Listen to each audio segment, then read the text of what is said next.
Hello there and welcome. Yes, welcome to the 219th edition of DF Direct Weekly, our weekly show where typically we discuss the latest gaming and technology news. Big announcement to talk about this week concerning Microsoft's future with Xbox. We're going to be talking about the Donkey Kong Bananza Direct and a few other things. But joining me, first of all, Oliver Mackenzie. Hello. Yes, Rich, we're dragging Alex through the Switch mindset this week. Also, Xbox should be a fun and entertaining show. Absolutely. And of course, Alex Battaglia. Hello. Yeah, it's always that way where the week where I'm off of DF Direct, you guys don't talk about Switch. The week I'm on, it happens. So yeah, it's just the way it is. I've got a spare one, Alex. I might be sending it your way. I'm not sure why. God. I mean, maybe to attract war dust like your other consoles. Yeah, they seriously haven't been plugged in probably a month or two. But anyway, enjoy. Yes. Well, let's crack on with our first news topic of the week. Okay, so this is pretty big, actually. Microsoft has announced a quote-unquote strategic partnership. I'd quite like to see a non-strategic partnership, but a strategic partnership, a multi-year one with AMD to basically power whatever's going to be happening with Xbox devices going forward.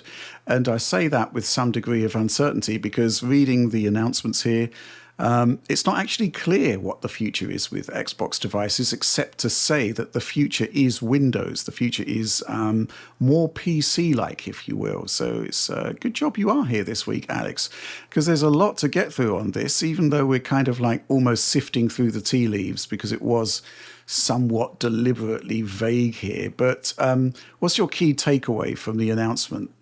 Well, The key takeaways from the announcement that I have are that both there was an Xbox announcement from Microsoft as well as a very short one from AMD that kind of just corroborated that. It would be strange if it was a one-way strategic partnership. A key takeaway from both of these is that they both describe multiple devices. They describe handheld, console, as well as cloud. All phrases brought up. That's the first takeaway. So they kind of like Xbox has been doing for the last, 3-4 years, maybe even longer, where they describe Xbox as being a multi-device thing, including cloud. So that seems to continue on in that. So we will see multiple different types of hardware there. They also mentioned the new ROG Ally Xbox thing. That was also included as part of this discussion from AMD's perspective.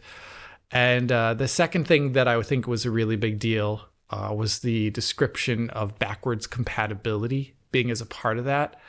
This is another sifting through the tea leaves thing, though, because they didn't describe what it meant. They just said backwards compatibility as part of it.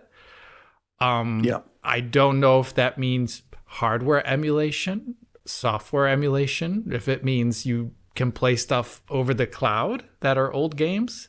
Does it have to do, can you use your discs from your previous Xbox consoles?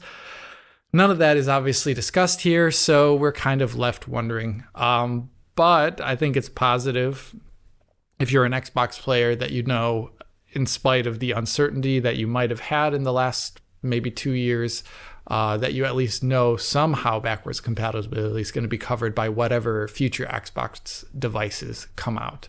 But as to what that means, I still have no idea. Okay, fair enough. Oliver, your thoughts?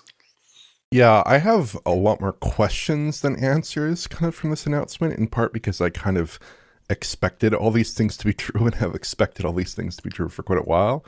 One question that I think is quite pertinent is, when is this launching? So historically, Microsoft has waited about a year between their substantial announcements regarding their next-gen consoles before they've released them. So like Series X was announced at Project Scarlet at E3 2019. One X was announced as Project Scorpion at E3 2016, I believe. Those were more substantial reveals than this. This is just like a hardware partnership, but still, you kind of wonder, is this a 2026 console? Is this a 2027 console? I know in the Microsoft leaks, they were penciling in sometime around 2028. Obviously, that was in 2022, though a lot can change. So I think that's an interesting question. Another key question is, how custom is the next-gen Xbox? Is it going to basically be a set of custom SoCs with shared graphics and CPU IP, right? And some maybe custom hardware features like a decompression engine, things like that? Or is it going to be more of a set of discrete CPUs and GPUs, or is it going to be somewhere in between, right? That kind of depends. You'd presume something UDNA based, maybe Zen 5. Outside of that shared architecture, though, exactly what form will that take across the broad spectrum of devices that Microsoft is shipping to? Yeah, so that's one question. Another question is, how far do they try to homogenize this approach with their existing Windows PCs? Like, Microsoft has Xbox PCs famously. That came out in the Gears of War Remastered announcement, and that's a phrase they've been using since in their announcements at the Xbox Game Showcase. But like, how much of this feature set is going to be filmed on Xbox PCs? Because presumably you look at devices like the ROG Ally, is that an Xbox? I mean, I know they said it's an Xbox, but is that more of an Xbox PC, or is that an Xbox, or what is it going to be? Because if you look at this, you know, they're going to have some backwards compatibility functionality, like Alex mentioned. I presume they're going to end up with some software features or optimizations that end up only on the Xbox quote unquote consoles, right? Like, I would assume they'd be distributing precompiled shaders. I would assume they would have some solution for suspend resume. I would assume they would have default graphics settings, at least for every game. I mean, these kinds of things seem like the bare minimum to me to sort of match the Xbox functionalities that exist today. So I wonder exactly how far they'll go with those features. But I'd also presume on the other end that there would be some kind of Windows Xbox front end, like we saw demoed on the ROG Ally, available to all Windows PCs. Maybe not immediately, but certainly in the fullness of time. So exactly, you know, how do you differentiate these two similar things, which is like an Xbox PC with potentially, if you want it, an Xbox front end interface, right? Versus this Xbox, which has like, you know, it's running Series X games, One X games, that's doing all this stuff in the background. It has these optimizations. How do they differentiate those? I think that's one key question. But yeah, I think there's some interesting marketplace questions about this. Like, they're the kinds of questions that I think we've been asking for a while with these kinds of efforts. Are people willing to go back and accept potentially a little bit of a rougher experience in order to have this expanded flexibility with Steam, with Epic's Game Store, with more PC access, with titles on PC that you might not get on consoles like Star Citizen, like early access titles, things like this. But on the flip side, of course, you're completely giving up the traditional console exclusive as far as I see it, right? Sony and Nintendo have a lot of those. I don't know if there's a ton of interest that was announced here, except for a couple of things that Lisa Su said that I thought were interesting. She said that it's a full roadmap of gaming optimized chips combining the power of Ryzen and Radeon, which to me maybe leans more towards that SoC type design where you might have, let's say, just spitballing here, like a Series S like chip, a Series X like chip, and then a high-end chip, right? An ultra high-end chip that is a larger chip, and it could reach price points that are even in excess of the PS5 Pro. I could certainly see that. But yeah, ultimately, that's a lot of hot air just to say that not a whole lot was announced, not a whole lot of interest was announced. But if you read exactly what people like Lisa Su said, exactly what Sarah Bond said, I think you can start to see this is pretty clearly a Windows-based device. Probably there's some SoCs involved from AMD, and probably there's some level of software features that are going to try to match the functionality of the Xbox console. How well those work, we're going to have to see. But I don't think they're going to try to just throw you into Windows with a front end and call it a day. I think they are going to try to develop some kind of customized experience that actually works for console-like PC gaming. Right, interesting. Yeah, there's a lot of sort of specific questions I have, like, Sarah Bond was talking about co-engineering silicon with AMD while showing the Xbox logo stamped onto the Z2 Extreme processor, where what involvement did Microsoft have with that? I mean, as far as we're aware, nothing. Maybe it's just a slightly customized spin. It might just be the case that the Z2 Extreme AI version, which has the MPU active, is exclusive to Microsoft. Who knows? But this co-engineering thing, maybe that description is possibly a bit flowery for what actually happened there. But, is that confirmation that we are actually going to have backwards compatibility on the ROG Ally X, because they're saying it's an Xbox chip because they've added an Xbox logo to it, which again raises questions about, well, how is a chip like that going to run Xbox Series console games on it? I don't know is the short answer. Is it included in this next generation lineup? We just don't know. But, they specifically showed it. Kind of weird.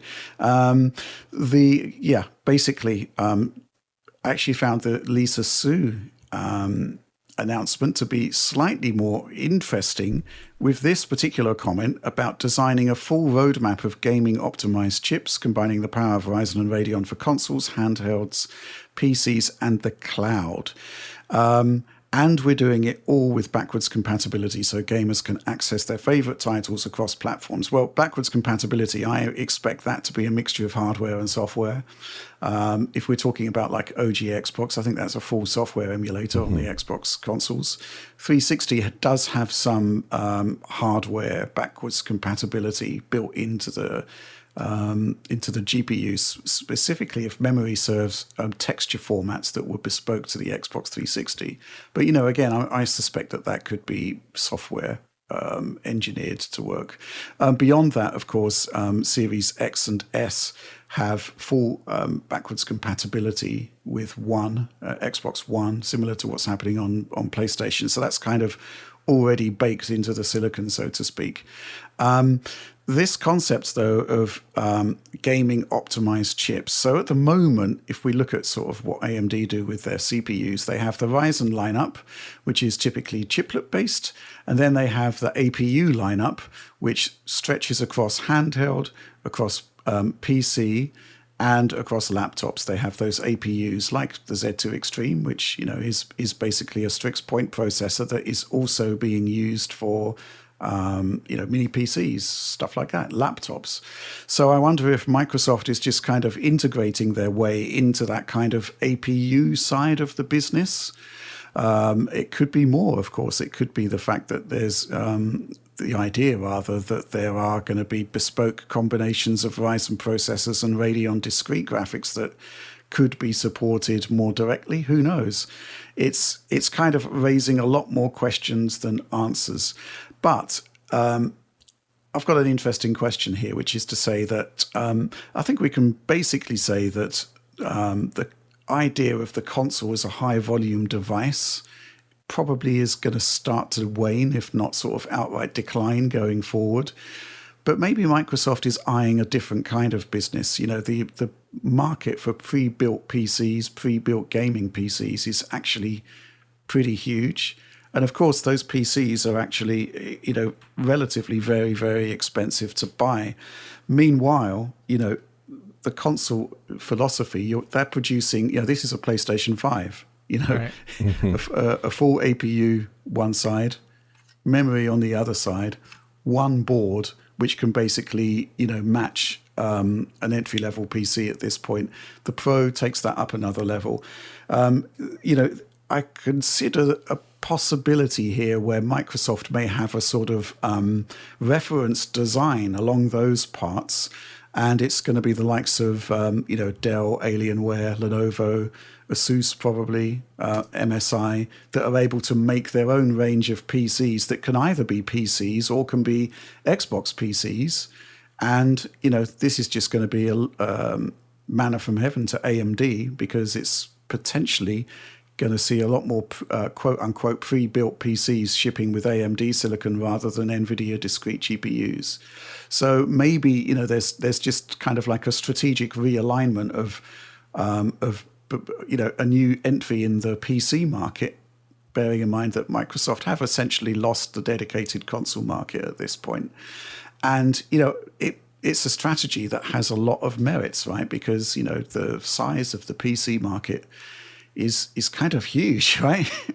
It almost dwarfs what the consoles are generally doing on a sort of per platform basis. So there's a lot of possibilities here. It is just slightly sort of, I guess it is a very, very early announcement. I suspect that we're probably not going to see anything beyond the ROG Ally X this year. Next year, I still find it highly unlikely that they're going to be spinning up custom silicon this quickly, unless there's some outstanding design that they can adapt quickly. I still think 2027 is probably going to be the more likely target for this initiative. Not just from the hardware perspective, but Alex, the amount of work that Microsoft has to do on Windows goes far beyond what we saw with the ROG Ally X, right? Yeah, especially now if there's going to be multiple devices, potentially with different shader layouts, maybe all based upon the same core architecture, but there could be actual differences in there that would require different shaders per each box, per each revision of whatever the development environment was that it was shipped in. So Microsoft has to figure out a lot of things on the PC graphics side to make this at all possible, and also make it somehow layered in with the fact that AMD is not the only people providing graphics technology nowadays. DirectX is a standard which many GPUs can be designed around. You've got obviously your Intel and NVIDIA, which are the big players, but there's also Chinese firms now that are making GPUs that are DirectX compatible and things like that. It's a spec that can be made too.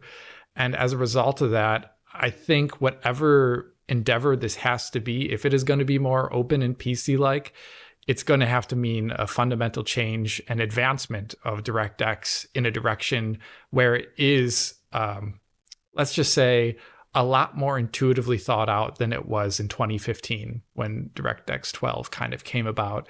It didn't have any scaling legs into the future for a lot of its aspects, and was kind of being towed behind other industry leaders, specifically NVIDIA.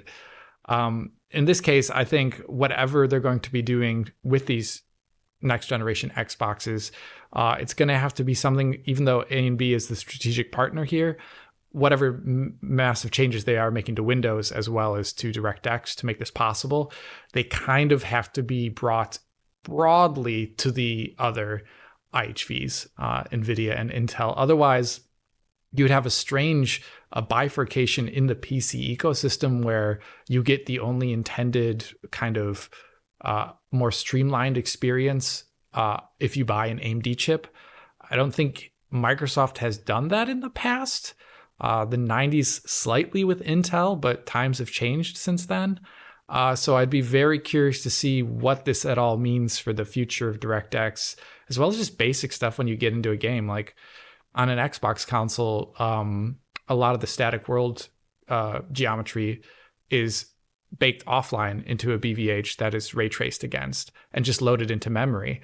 While on PC, you would have different BVH formats depending upon Intel, NVIDIA, or AMD. You couldn't necessarily take that from a backwards compatibility perspective and expect it to work on other vendors' hardware. So this would be only backwards compatibility for AMD, or what do they mean by backwards compatibility? There's, like Oliver said, there's so many more questions that are brought up by this announcement. And they've got enough time, I guess, to figure these things out. But it would help to know at some point in time what the heck all this means, because I still have no clue. Well, so you're suggesting a concept of a PC as it is now, and an Xbox PC, which would be some kind of fork, if you like. Yeah. And there's got to be cross compatibility between the two. Otherwise, there's no point, surely. I think in Microsoft's terminology, it's even the Xbox PC is just the PC as we know it today, and then the Xbox is the new console-like PC platform. I think that's more their terminology, but it's very confusing to me, to be honest. Yeah. Mm-hmm. I mean, the concept of allying Xbox directly with Windows does kind of address the question that a lot of people have, which is to say that if you're running other people's stores on your hardware, how are you going to make money? And the answer is that they don't care where you buy your games from, as long as you buy their games. And the concept of, this is the other thing which I find quite interesting, the concept of the platform holder sponsoring the hardware. So and then clawing back that money from game sales. I'm not sure that model is a good fit for what's being suggested here, especially unless the console is going to sell tens of millions of units, which it doesn't sound like that's the focus anymore.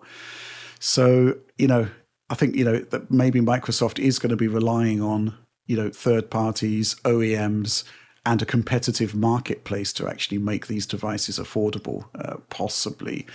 Certainly an interesting strategy, and certainly a confusing one, because the amount of questions we've had about this from supporters is, I think people don't really know what Microsoft is up to, apart from the fact that it's all Windows now. Anyway, this question from Alan. Hi, chaps.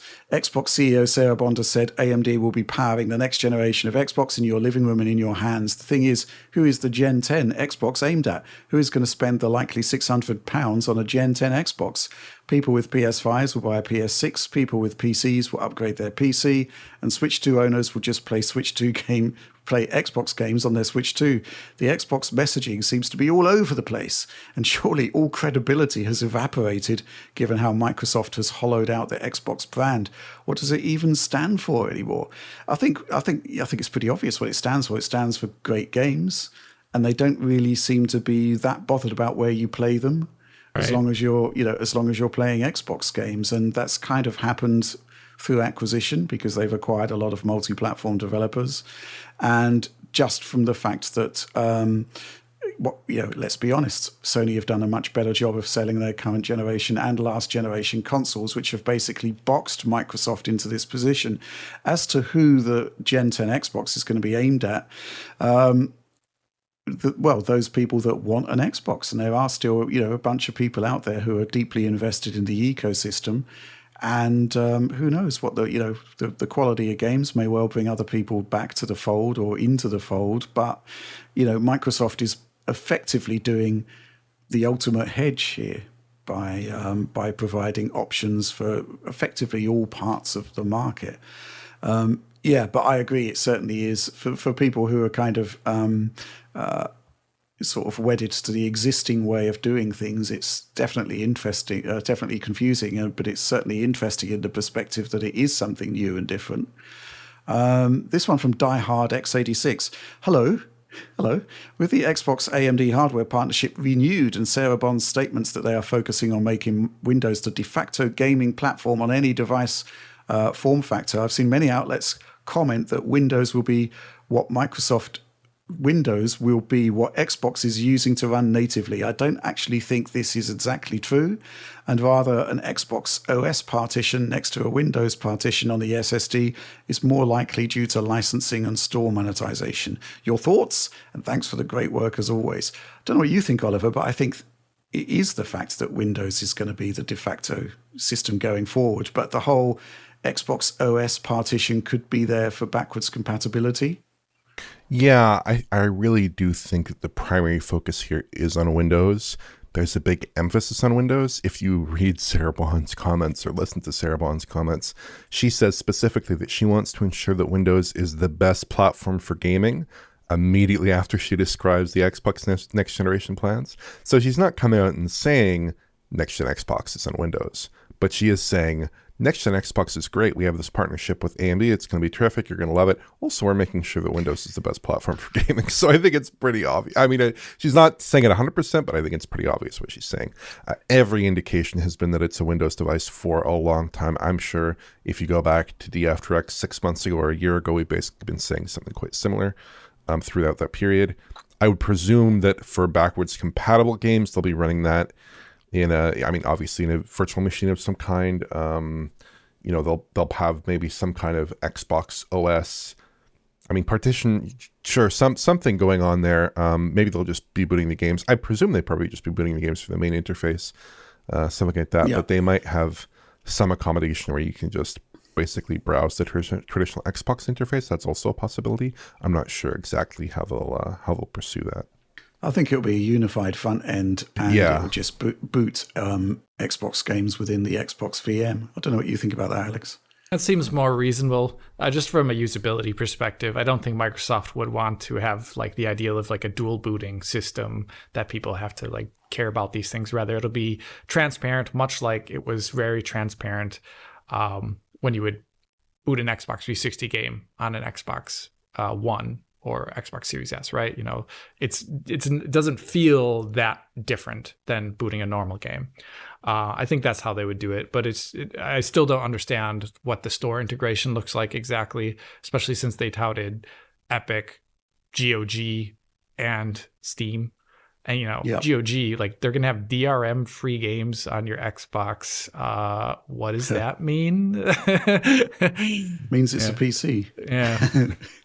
Yeah. Other questions. This one from Bassers. The very best of afternoons to you, gents! ! Whilst there was nothing quote-unquote new in Sarah Bond's Xbox hardware presentation, could the fact this took place at all be indicative of a sooner rather than later move to the next generation for Microsoft?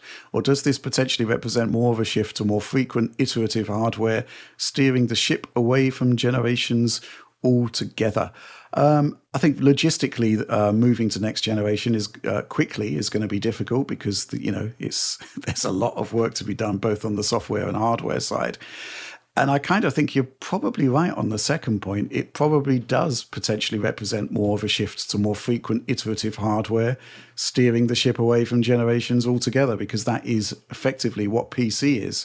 It actually takes something quite dramatic to represent something that is a generational leap on PC these days. I mean, what was the last time we saw that? I don't know, Alex. Turing, maybe? DirectX 12 Ultimate? Yeah, that was really it. Yeah. Mm-hmm. Yeah. So I don't know what you think. You think that's the way forward? Basically, we've got this one last generation, and then we're going to just more closely integrate with PC. Well, I don't know how it works because we haven't seen it before. The only analog that I kind of see is the way Apple produces its new M series of processors, where they've been iterating ever since they switched over to their own in-house silicon, and where the iterations, sometimes they're larger, sometimes they're smaller, but they keep adding new like feature sets and stuff like that more rapidly, arguably, than DirectX has in the last couple of years.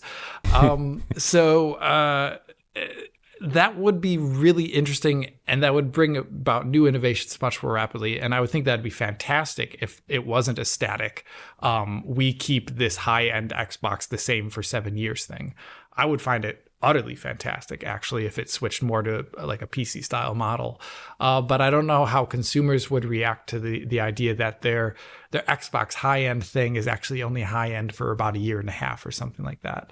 People Right. get really, really upset that they don't have the best thing ever. But I don't know. That would be cool, though. I don't know, though, if Microsoft is essentially moving the focus to Windows.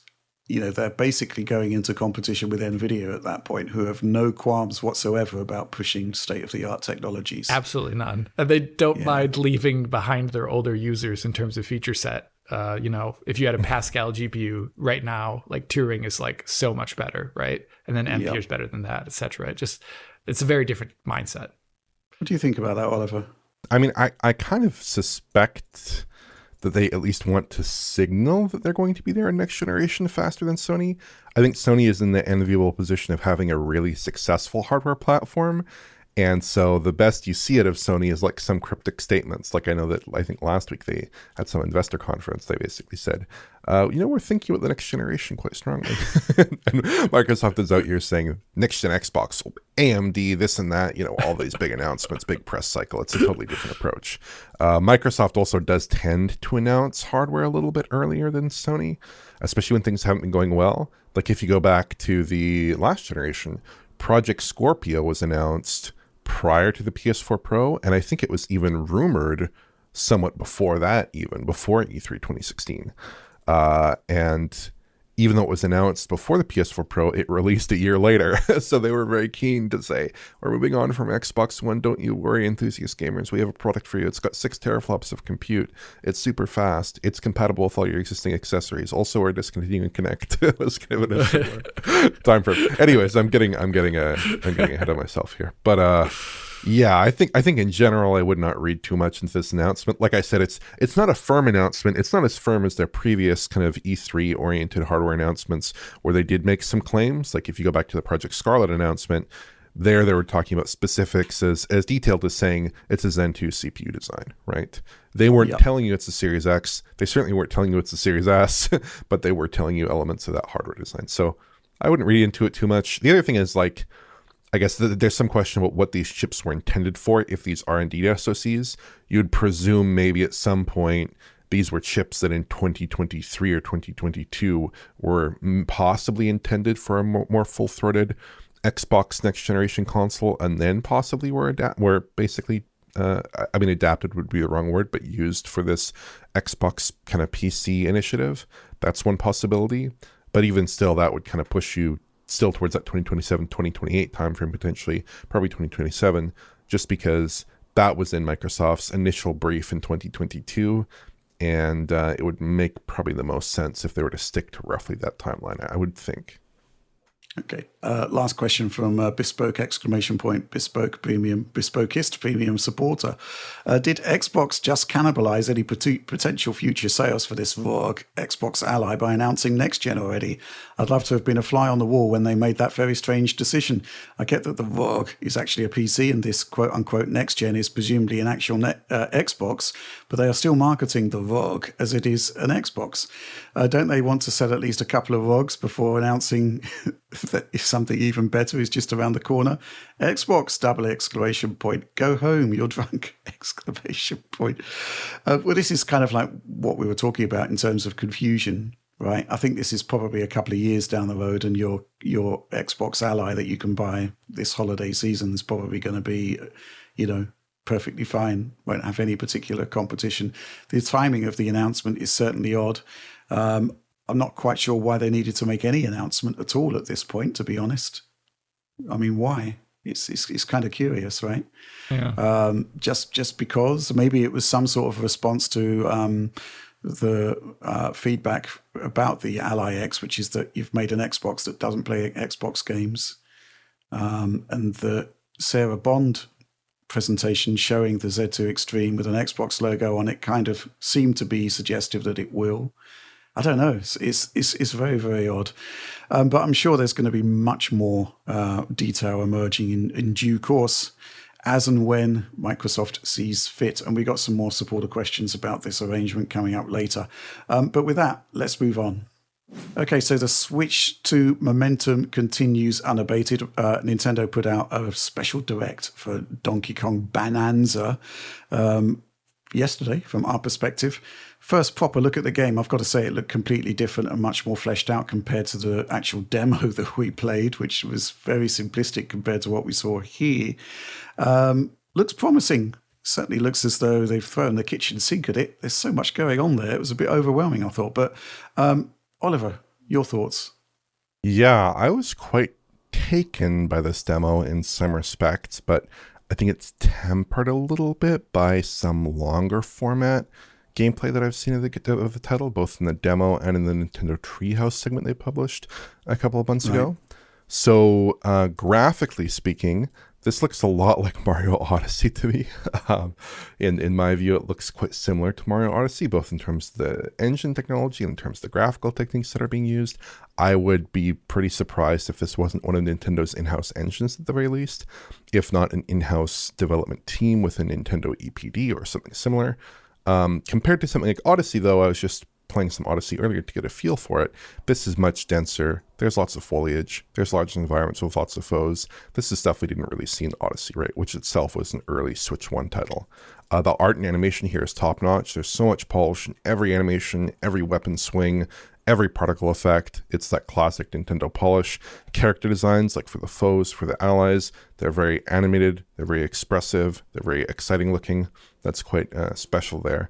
And one thing I really like is that all the attacks are punctuated by bits of like geometric bits and particles and things like that. So you really get that sense that the world is like disintegrating around you, and you have that level of player interactivity and freedom that you probably would not get in most other kind of platform action games. It's interesting because this game is actually technically set underground, but if you look around, it seems like a skybox for the most part.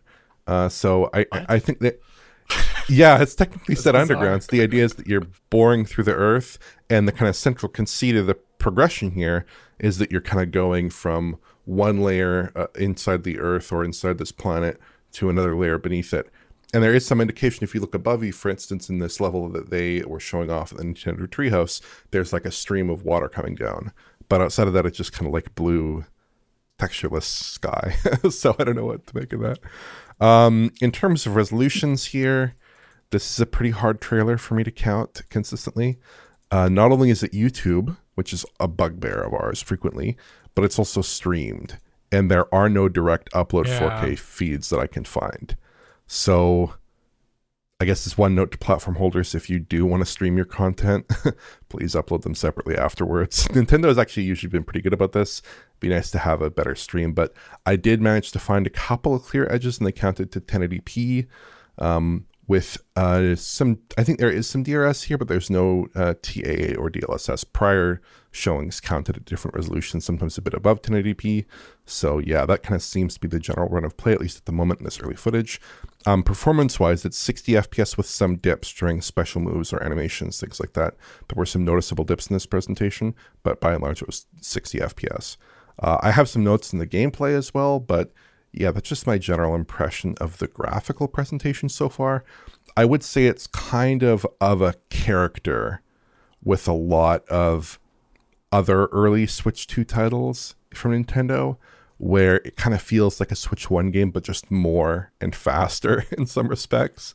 But I think that's fine. And then, of course, you have this really special destruction system, which is quite interesting. So that would be potentially quite interesting technically. But I'm still kind of waiting to see how Nintendo internalizes the 8th gen tech shifts across their games. Or if they will, broadly speaking, because like, when we're talking about techniques like TAA,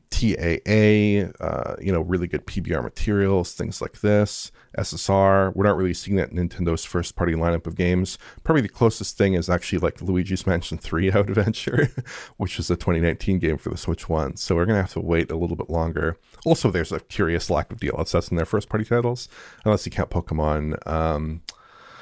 Pokemon Scarlet and Violet is a first party title, which does appear to use DLSS, but we're still waiting on that, which is kind of curious because that's like kind of one of the best features in my view of Switch 2, but they're just kind of avoiding it for the time being. Yeah, well, I think that, DLSS does have a computational cost, and it looks like they're on the cusp with this one. They're pushing so much that it's, there's certainly a lot going on there. Obviously, I'm really interested in what you think about this, Alex. I mean, I was something curious different about from this. what you usually look at. Yeah, I mean, but I like games that at least try and do something different.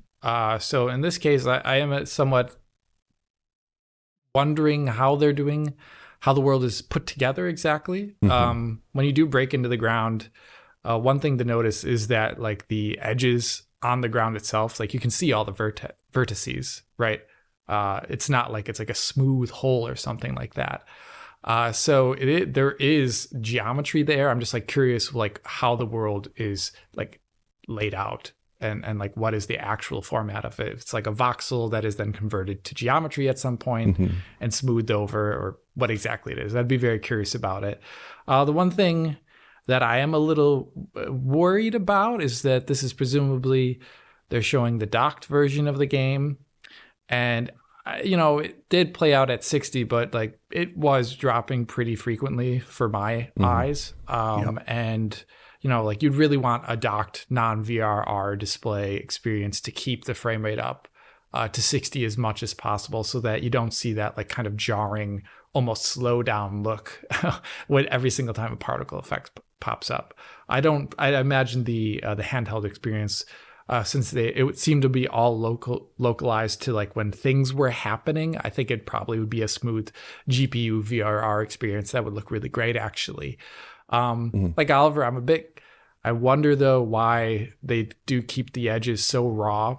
I mean, sure, they are dropping frames, probably GPU related stuff when stuff is occurring, but you could run the game at like 720p, which that should be a lot faster than running the game at 1080p, for example, and then using DLSS to get it up to 1080p. And I imagine that buffer of just, even if DLSS has a higher cost on this console than it would on a PC GPU, I can still imagine that buffer would make them not have to DRS as much. It would maybe get rid of a lot of the frame drops in general. I really wonder what it does take for Nintendo to start using more modern features in their games, especially when they could be so beneficial in a game like this one. But that's really about it. To me, it did look like Mario Odyssey quite a lot, other than the world density, like graphically, everything. It really looked a lot like that title to me. Yeah, but the whole Red Faction guerrilla aspect of it is certainly new and certainly challenging. It's going to be really interesting to actually check out the performance levels there. But also, and I'm kind of, I don't know if it's double buffer VSync. It seems to present as such. But exactly what Alex said, what's going to happen on the handheld screen? It should be smoothed out, you'd think, significantly compared to what we were seeing there. Then again, they could triple buffer it, and that would help as well. I think this overall presentation goes. Let's talk about gameplay, Oliver, because there was a lot going on there. There was most of it. The presentation was about gameplay mechanics and all of the different things you can do, all of the crazy, outrageous camp stuff that's going on. Yeah. Yeah. What do you think about that? Well, this is an interesting game because on the surface it looks like a platformer, and I think Nintendo even described it as such a couple times. But in reality, it's kind of this interesting destruction-based action game with these kind of sandboxy, wide-open levels where you discover these banandium gems, these banana gems, kind of like power moons in Mario Odyssey. And then there are some more directed gameplay segments, which maybe, take the form of challenges and things like this. But it's still not 100% clear to me what the core of this game is, outside of like trying to go deeper, finding these gems, and then progressing in like these set challenges. One of my concerns here, though, is because the game is so flexible, because you have such a wide move set, because you even have skills that seem like kind of anathema to a platform game, typically. Like you have climbing in this game, which is kind of crazy. Like you've got these jumps, you can throw things, you can tear through the environment at will. Most of the environment is destructible in some form or another, and you can also climb on surfaces. So I worry that might actually limit the game by making it harder to make an interesting platformer or an action game to create challenge for the player that can't be exploited in some fashion. So I hope they provide a good balance between striking an interesting set of objectives and challenges for the player and providing the opportunity to break apart the environment in satisfying ways. I think that's a kind of a key tension here, where a traditional platformer is defined kind of by pitches between surfaces, or an action game by a set number of foes and a limited arena in which to engage them and escape them. Here, this kind of is like blowing up everything, all those concepts. That's like a lot harder to peg in that respect. So I'm curious about that. And like I said, the progression is a bit more open-ended and more oriented towards finding things in kind of a collectathon fashion. That could be interesting. But if it's a sandbox and basically you're just slamming the ground to find the gems, tunneling through the environment to get to them, and there's no real challenge outside of just like the kind of idle task of looking for things, is that interesting? I don't know. Whereas like, at least in Mario Odyssey, it seemed like it was much more narrowly constrained in kind of interesting ways. But there are some things about this that I do like quite a bit, like the challenge levels that I mentioned, which are optional, shorter levels that take place separate from the main levels. And they seem like decent little platforming challenges where you aren't able to just tear apart the environment, like everything's made out of metal quite conspicuously. So there is at least some level here where they are trying to distinguish, here's a breakable surface, here's a non-breakable surface, and then in the middle, here's a surface that might be breakable if you have like a special power-up or something. So if they lean more towards that kind of non-breakable end of things, they could actually create interesting platform challenges. That seems like what they've done to a large extent with these challenge levels. There are also some that are like Donkey Kong Country style that are 2D, where you're like riding through a railway on a rail cart and things like this. That's also cool. I really enjoy those games. So I'm definitely curious to see how this turns out. But this footage and the prior footage does not really make it seem like it will be the thing that a lot of people want, which is like a Mario Odyssey successor, as much as it might look like it on the surface in terms of its visual techniques. This seems more open-ended and a little bit sandboxy, and maybe, like Rich kind of indicated, like kind of a hybrid between Super Mario Odyssey and Red Faction Guerrilla. That's kind of the vibe I'm getting here. I think it's interesting. Like, I kind of think that this might be a successful game on its own terms, but I don't think you can just pigeonhole it as, here is another big Nintendo platformer, or even here is another big Nintendo action game. This is something different, at least from all appearances from the Nintendo Treehouse presentation, from everything I've seen. So it's going to be interesting to see how they nail that concept, if they do nail that concept, and exactly what the player reaction will be to a game that's not really like anything that Nintendo has delivered in the past. Yeah, and it's coming out July 17th, so we don't have too long to wait. I think from my perspective, there's got to be, and I'm sure there will be, a pretty good onboarding sort of gameplay segment, because there seems to be a whole lot going on there. And when we actually had the London presentation, it was just like, oh, you can punch the scenery. But, okay, fair enough. But then you watch this presentation, and there's all manner of stuff going on. Anyway, we've got this supporter question here from Aaron Udi, and he's worried about the canon. He's worried about the Donkey Kong lore. And the question is this: good day, DFers. I presume that, not DFers. Good day, DFers. Good day, DFers. Have Nintendo confirmed whether the new DK is canon? Did DK get so sick of Pauline singing that he started holding her hostage at the top of a building site? I need answers. I need answers too. I mean, is Donkey Kong like the original Donkey Kong sort of set in a mirror universe? That's this. Yeah. Well, the original Donkey Kong, infamously, Pauline is the character, the kind of damsel in distress, kind of King Kong style character who Donkey Kong has kidnapped. And in this game, she's a 13-year-old who is trying to help Donkey Kong plow through the layers of the earth. And she's a very good singer, which is part of Pauline lore. I mean, Pauline is an interesting character because she really was a character that appeared in Donkey Kong. She appeared in some of the kind of side Donkey Kong games, I believe, some of the 2D ones. Right. And then she really made a big appearance in Super Mario Odyssey, right? Which is another interesting link back to Super Mario Odyssey. She was a major character in that game, and now she's back in Donkey Kong Bonanza. In the interim, she was in, put in Mario Kart, put in Super Smash Brothers Ultimate, put in all these Nintendo properties. So it does seem like this is another character that Nintendo is trying to sell here. But it's interesting they're going back to this. Yeah, I don't know exactly what would be perceived as canon. Obviously, within the Nintendo timelines of games, infamously with the Zelda games, they're kind of very messy. I would not take this too seriously. But this is maybe more accurately viewed as kind of a retcon where they're teaming up instead of being mortally opposed. So is this possibly Donkey Kong Origins? Yes. It is.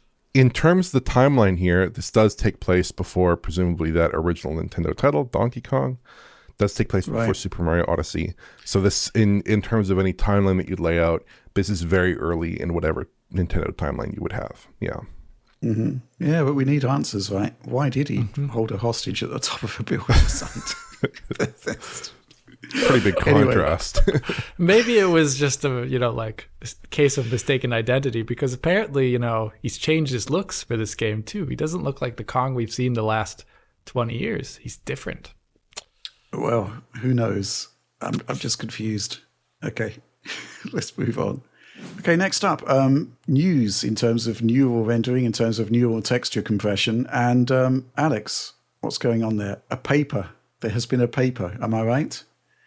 Yes, this is a new, I would say, addendum to previous techniques that NVIDIA has been developing for quite some time now. We started reporting on it probably in 2022. And the whole idea is inferencing textures instead of loading them up from disk as a defined texture format, like block compression format that runs natively on the GPU. And the reason why you'd want to do this, we saw demos of this, Oliver and I, at CES, where you could have very highly detailed, complex textures, layered textures with many different facets on them. Instead of them existing as a discrete, expensive, and heavy format that needs to go from the disk over PCIe onto the GPU, it's represented as a lightweight neural representation, which is then inferenced in real time at a cost on the tensor cores, and brought into a high resolution format that has a lot less VRAM being used. The demos that NVIDIA showed off, I think, we're touting something like 1/8 the texture usage, texture space usage than you would see in a traditional block compressed format. The issue with some of those demos that Oliver and I saw at CES, as well as just a general problem with the technique, is that it couldn't leverage hardware texture filtering in a good way. You could filter the texture manually, but it would then become a lot more expensive. So what they did is instead they had the texture be stochastically sampled, and they would allow it to be integrated over time by using something like TAA or DLSS in their case, or DLAA. And that is interesting, but as you can imagine, that has a lot of problems.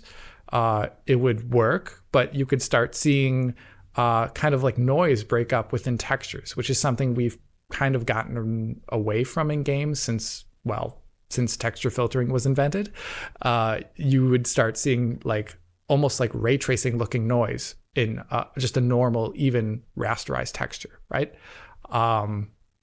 In that case, that was a big problem area, and that was kind of an unavoidable thing, and it made it look like the technique wouldn't see any good usage in real time for the foreseeable future. But this new paper called Collaborative Texture Filtering that has just come out very recently kind of changes this by allowing texture filtering to be done on the GPU in a way that uses GPU intrinsics. Basically, as introduced in DirectX 12, you can have a more low-level approach to splitting up how the lanes on a GPU are being utilized, and it can be done in a GPU-specific fashion. And this makes it so that the resources on the GPU are being utilized much better than they would have been before without using intrinsics. And this paper makes it so there's some really cool video that they provide as part of the paper where they show their technique versus, like, you can see in the top right-hand corner, there's the stochastically sampled one. I think they label it as STP. You'll see that there's basically really good filtering on these textures now with none of that noise and breakup. And the cost, due to the way they're doing it, where it's not having to overdo work, essentially, it's a lot better and a lot more performant than it was before, potentially could have been. So this is really great for the future of real-time rendering, because this seemed like some sort of step that, like a boundary that needed to be crossed at some point. And it's going to mean really big differences in our games in probably the next 3 to 5 years, depending upon what ends up happening. Because now AMD, Intel, and NVIDIA, as of, I think, at the end of August, I think AMD might be shipping their cooperative vector driver, which is basically the ability to use machine learning hardware in the GPU in a normal shader in DirectX. Intel supports it right now, NVIDIA supports it, but AMD is also going to support it very soon with RDNA 4. And after that moment, and as more of these GPUs start being sold, all the NVIDIA GPUs already support it, but all the AMD ones are going to start supporting as well very soon. We're going to start maybe seeing either massive texture savings in games or decidedly lower bandwidth usage from getting things off of disk onto the GPU. And this will mean higher texture quality. It means a lot of things. Then there's a lot of other use cases for this. But this paper is really, I think, impressive and cool because we're going to start seeing the usage of machine learning hardware for things that are other than image reconstruction or frame generation. Games so far have primarily used it for that. We've seen some movement in other directions with like neural, what is it called? Neural radiance caching from NVIDIA. It's really only been shown in the Half-Life 2 RTX demo. But here we're going to start seeing games textures actually being inferenced in real time at a higher quality and potentially lower VRAM usage than they've possibly ever been in the past, just for a small hit on performance when using something like a tensor core. And I think this is an amazing step forward, and I'm really excited to see what it brings out next, because this paper, I think, shows that some of the issues with this can be solved, and it makes it so much more viable as something we'll start seeing maybe in the next 3 to 5 years. And especially now that something like the next Xbox is presumably going to support similar technologies like this, well, things are looking really bright in real-time rendering. But I just wanted to show this on the channel because we talked about this before, and I kind of said, oh, this is like music of the future, something that seems like a really cool idea, but there's practical implementation issues at the moment with it. And now inferencing a texture in real time doesn't have nearly as many downsides as it had just a year ago. So it's going to be happening, and I'm just very curious to see how it's brought about first and like what the first title would be. Interesting. I mean, is it compatible with legacy systems for texturing? Because obviously the issue is maybe you'd need to be shipping 2 sets of textures or 2 sets of texture data Yeah, you would presumably, if the game didn't want to have a hard cutoff, it would have an option where it would sit. Well, two sets of texture data is not the same thing, because this is a neural weight representation of a texture. It's much lighter by its very existence. It's not shipping two of the same textures in different formats, rather a representation of a texture that is much smaller. In that case, it makes it much more viable actually than shipping two different types of texture formats than a normal game would. And presumably it would be a hardware elected option that the game starts with, or the user selects in the menu, because there still would be trade-offs with it. It potentially will affect performance in a different way, in a different aspect of the GPU than usual textures like bandwidth and PCIe bandwidth.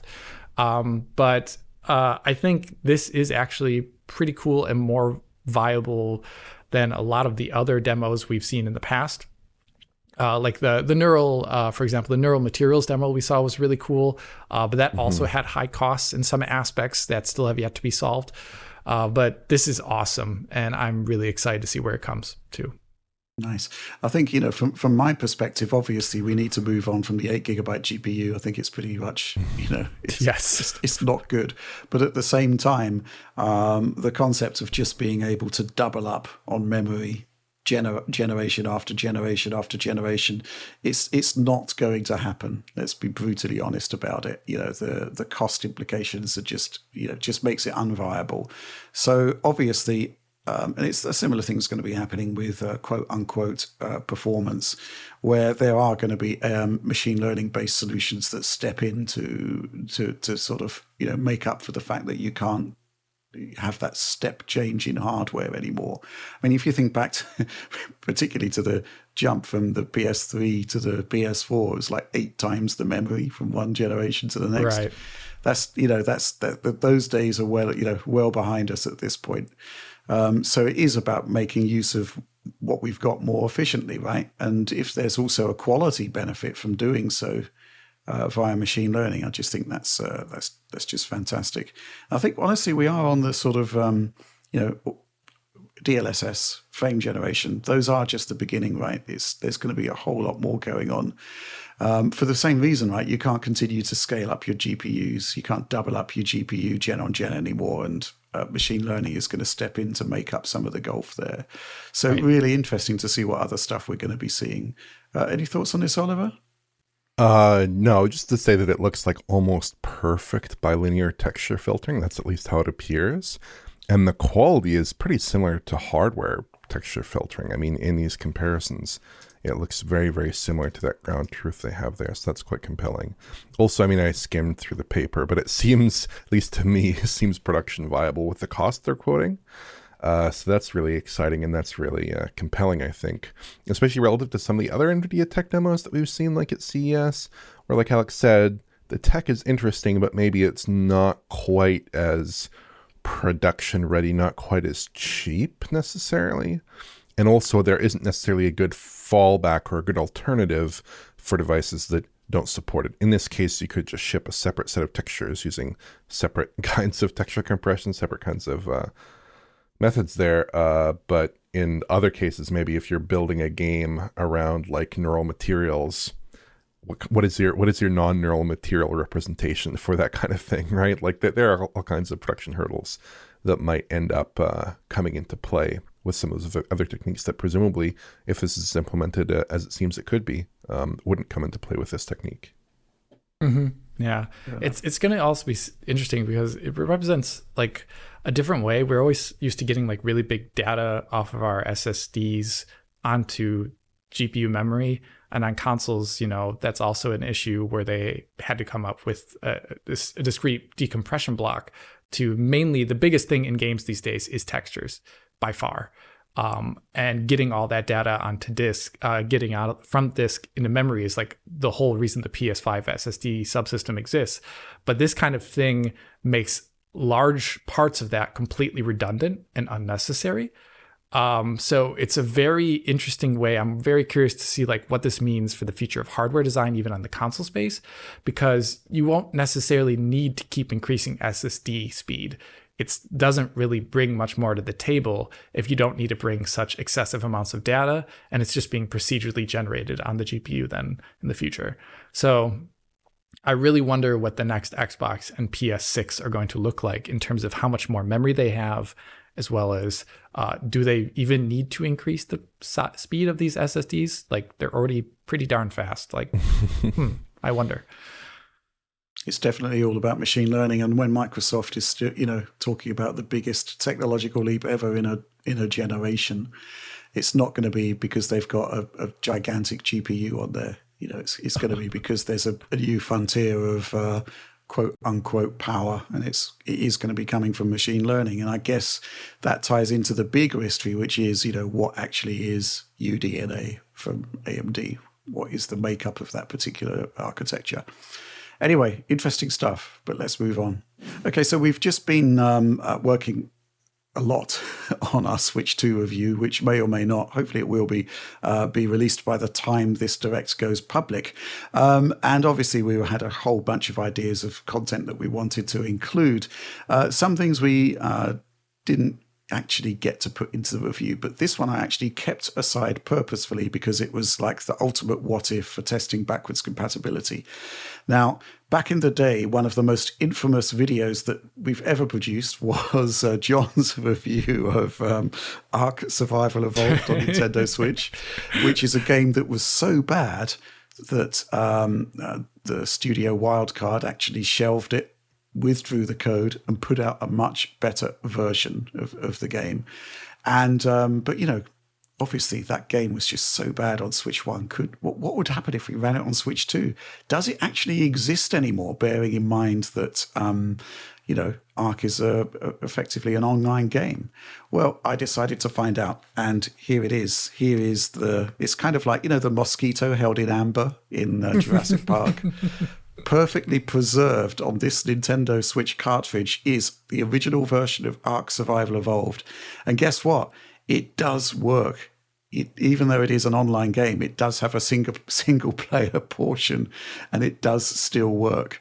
And it was an interesting exercise in, first of all, revisiting that complete disaster just to see how bad it was. And then secondly, to see what Switch could do. And Switch 2 can do, rather. And Oliver,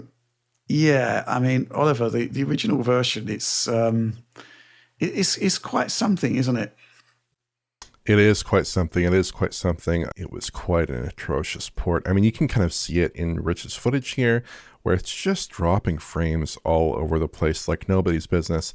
It's running at extremely low resolutions. I think at one point in handheld mode, I counted some footage off this game for a piece I dated at like 144p. So it got criminally low resolution for a modern title. That's not something we would expect this side of a Game Boy of some variety. It would also stutter quite badly. If you're looking through this footage, we can see big stutters. I think over 300 millisecond stutters here. They're pretty massive on that frame You can graph. see by the fact that, first of all, I've had to use the PC grid to contain the frame times, and secondly, I've had to expand the range of the frame time grid significantly to various 100 millisecond variants here to contain the stutters. But I think the max variant there was like 600 milliseconds. So Alex, you talk about stutter struggle, but holy crap, look at this. And there were other things, of course. Yes, the texture resolution was poor. Stuff just didn't load sometimes. I think John played it more than I did, because his review truly does show stuff that just doesn't ever appear, or appears extremely late. At the beginning of the game, it was less of an issue for me, but the poor performance. Actually, it's quite interesting going back to John's review. He actually says the performance is the best part of it. But when you look at the graphs here, that too is a disaster. So yes, I mean, it is infamous, and it's shocking to revisit. But what does Switch 2 do? And effectively, what it does, I mean, there are some plus points to this. It does seem to resolve a lot of the streaming issues, a lot of the sort of lower quality stuff that you were left with because the higher quality stuff never came in. It does seem to actually appear now, which is good. Interestingly, performance is better, I'd say.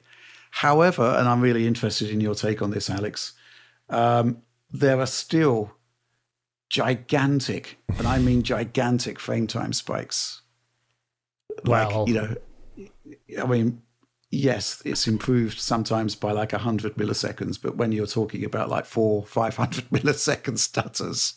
yeah, I mean, I think this is just very much so limitations about the initial porting process of this game. It was a game designed on like some of the worst scaling aspects and versions of Unreal Engine 4, using things and placing objects in the game world in a way that Unreal Engine 4 was not at all designed around. Unreal Engine really only got somewhat open world compatible, I would say, now towards later versions of Unreal Engine 5.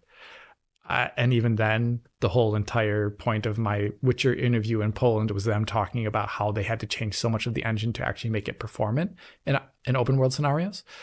So this is all pre all that.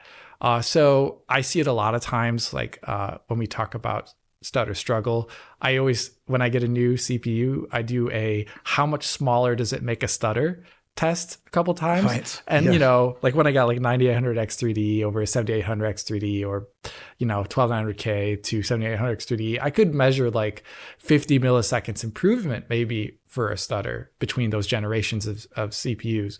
But if it's already in excess of 200 or something like that, it really doesn't matter, right? It's still massive.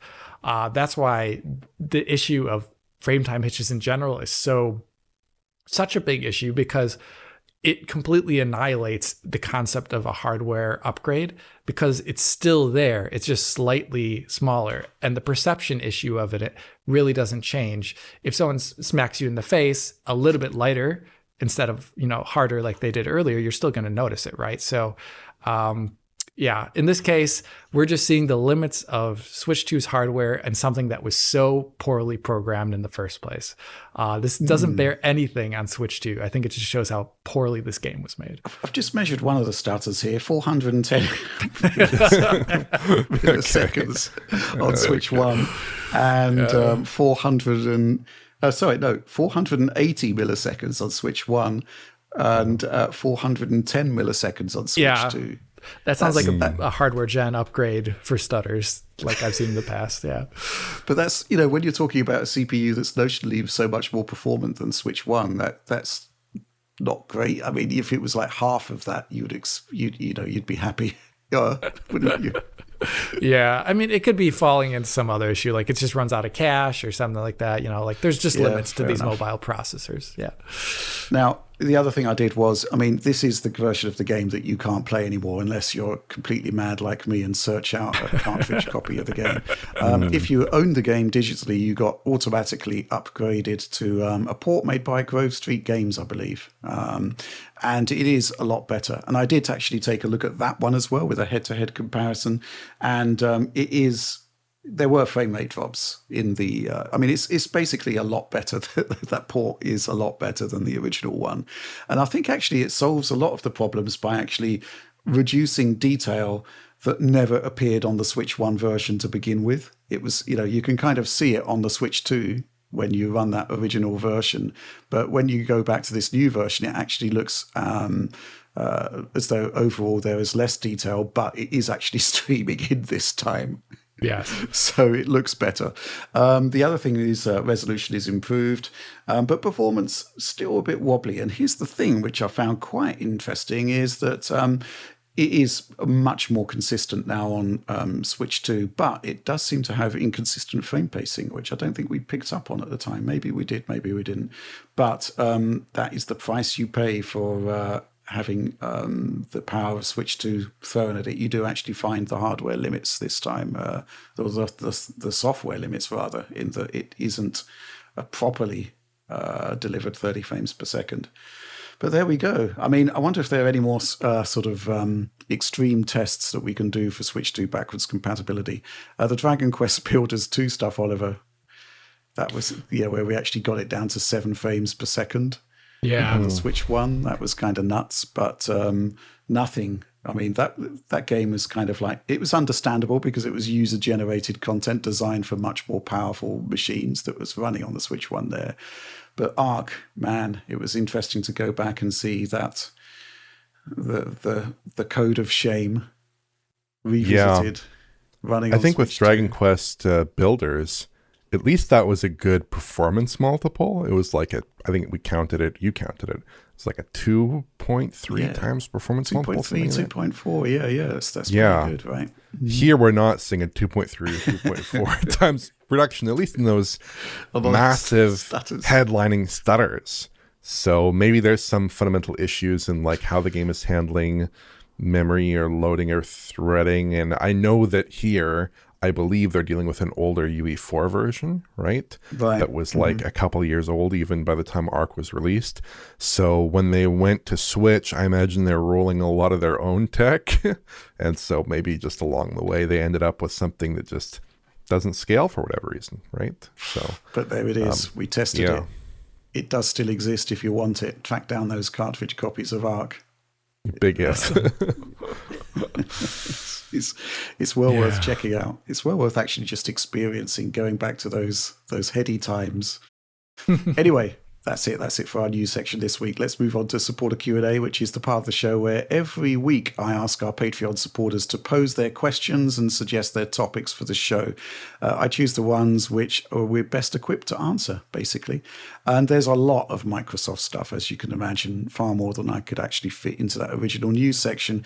I'm going to kick off with this one from Anxiously Chronoed Figured. With AMD closely working with both Sony and Microsoft, which will be the third console generation it happens, and powering a vast majority of PC handhelds, can we say they are the dominating force on the gaming market? Of course, for PC enthusiasts, Nvidia still has more to offer, but once ML becomes a standard in console gaming, FSR4 and its successors will have to be more widely used on PCs too. I know that we pretty much knew it would happen, but I can't stop thinking AMD is the biggest winner here. What do you think? Cheers. What do you think, Alex? Well, I mean, I guess it depends on really what you mean by winner. I think if you're determining the future of the industry in some capacity so that it plays best to your hand, if we're talking, I mean, I don't even like talking about winners in general, but it feels like if you're looking at to be like strategically winning something, you're deciding the future so that you just keep on benefiting.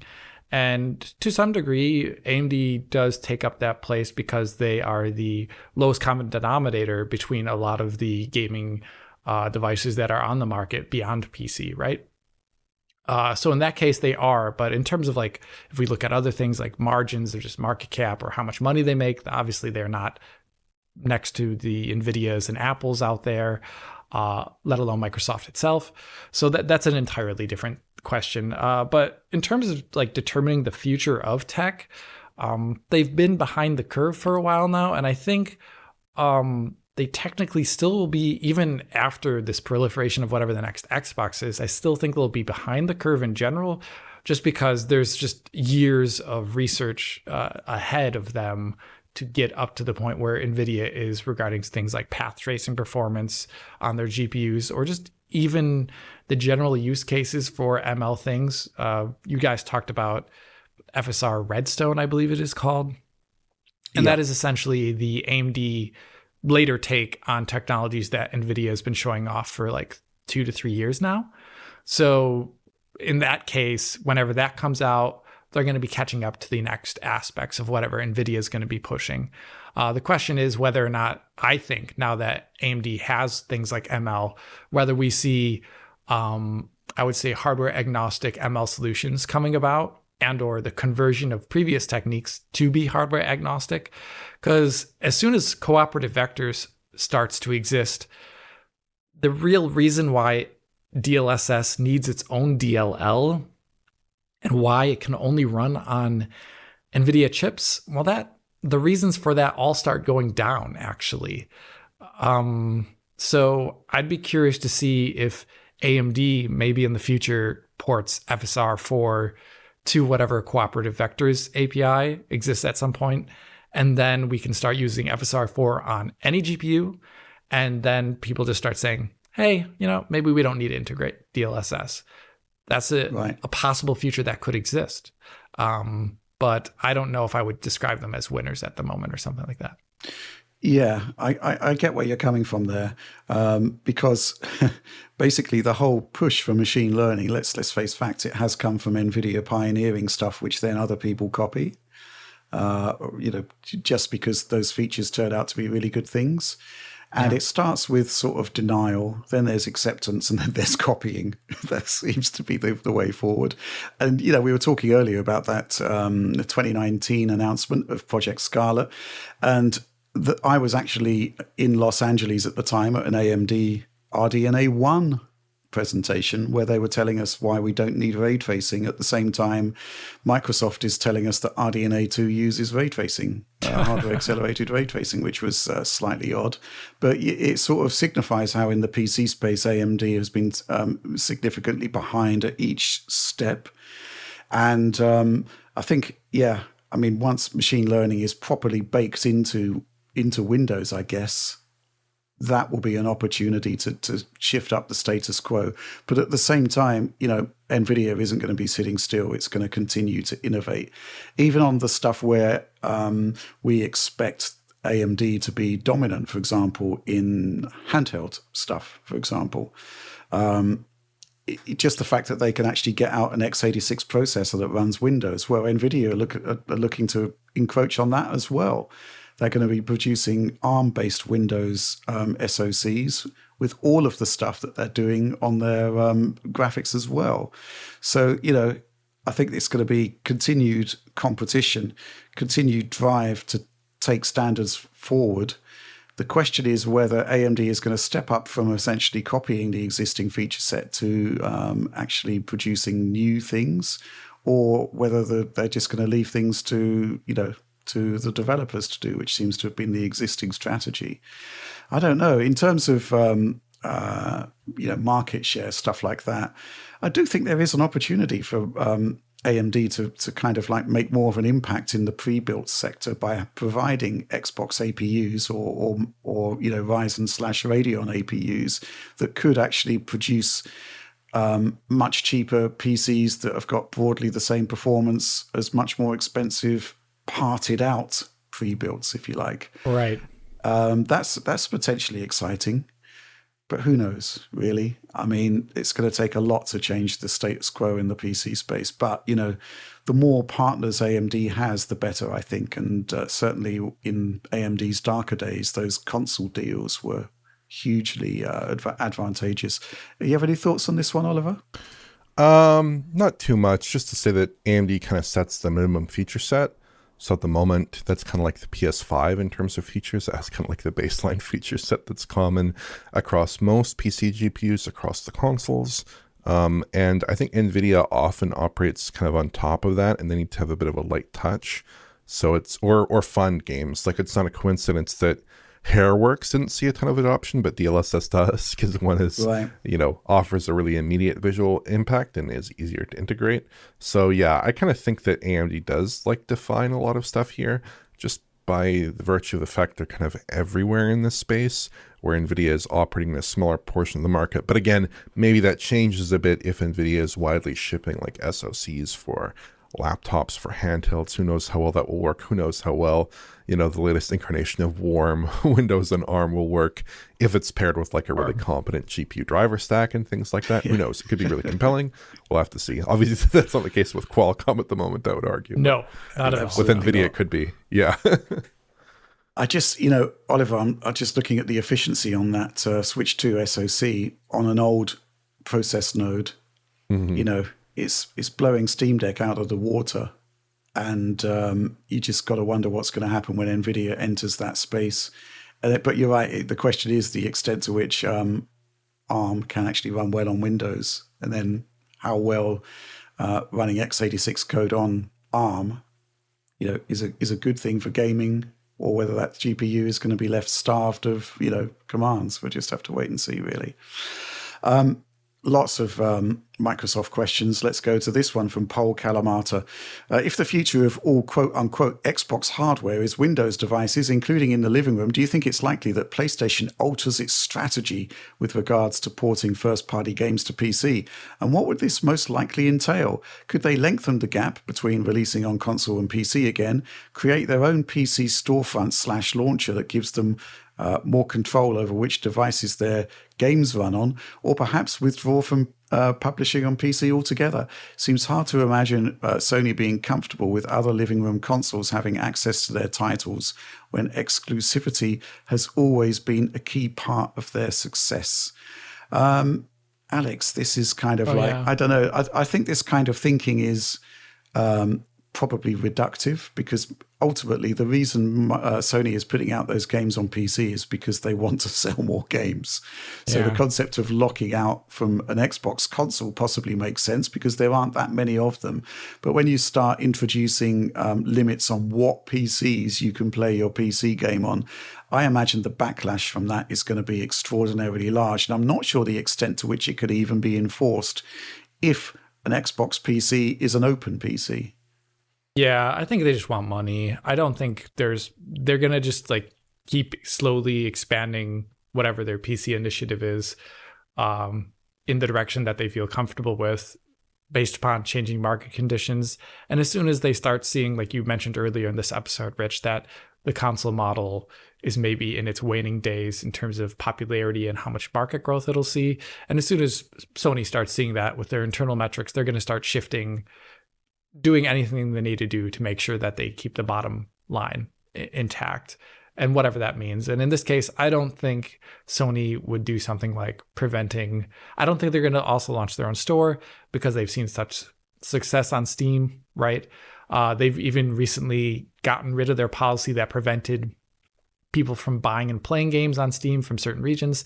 They got rid of, for the most part, all the necessary you need to sign into PSN stuff. Yep. You know, they tried to edge.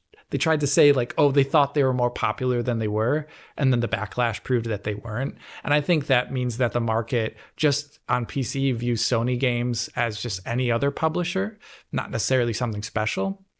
And that has a very, like, maybe in the beginning it was novel that those exclusives were coming, but it's not that thing anymore. And so I think they have to actually have a more generous approach to PC than they possibly would have had 5 or 6 years ago. And I think that's going to just keep going on into the future for the foreseeable future, because what would be the point of preventing some device arbitrarily from playing your game? They're buying the game anyway, right? Don't you want that? Like, so, and if it's digital, they're not spending money on a disc that they have to recoup then, you know, all the middlemen are gone for the most part at that point. It's just the store fee. And I think that's what Sony doesn't have a problem with at the moment. Right. Yeah. I mean, ultimately, the point of the PC is it's an open platform. And if Sony decides to limit which devices their games run on, there's these things called mods. They'll just be patched, you know, unless there's like some massive collaboration with a DRM merchant. I just can't see it happening. Yeah, the new version of Dunovo or Star Force or whatever. Oliver, what do you think? I honestly am kind of the mind that Sony will probably think at least a little bit different about their exclusives running on an Xbox now as opposed to just a PC. I can imagine it affecting their timing for PC releases at the very least, because if I was Sony, I would feel pretty reticent to just give my games to what's perceived as a major console competitor a year after launch, 2 years after launch.